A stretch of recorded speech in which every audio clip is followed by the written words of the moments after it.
Deməli, yüksələn bürcə görə təbii ki də mən hər zaman bunu qeyd edirəm. Yüksələn bürcünü bilən insanlar yüksələn bürcünə görə dinləsin bu yorumları. Ümumiyyətlə bilməyənlər isə günəş bürcünə görə də dinləyə bilər. Heç bir sıxıntı yoxdur.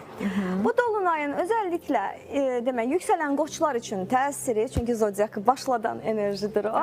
Münasibətlər, partnyorluq, evlilik, yaxın münasibətlər mövzusu üzərinə olacaq. Bir münasibətdə ya aydınlanan, ya da artıq bitməsi gərəkəni bitirə biləcəklər. Yüksələn buğalar üçün bu gündəlik rutindir, iş həyatıdır, sağlamlıq mövzularıdır. Özəlliklə də biz görəcəyik ki, yüksələn buğalar yaşam tərzində dəyişiklik etmək istəyəcəklər.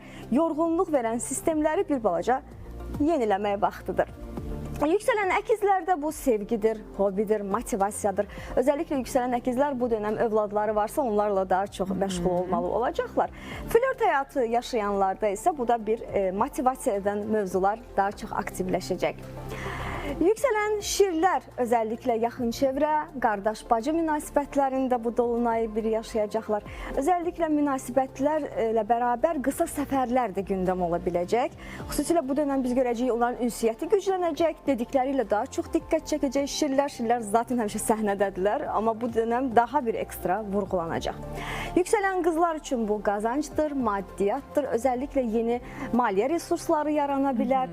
Uzun zamandır iş həyatında qazanc sahəsində olan durğunluq artıq yerini yenilənməyə və dəyişmə verəcək, belə görünür.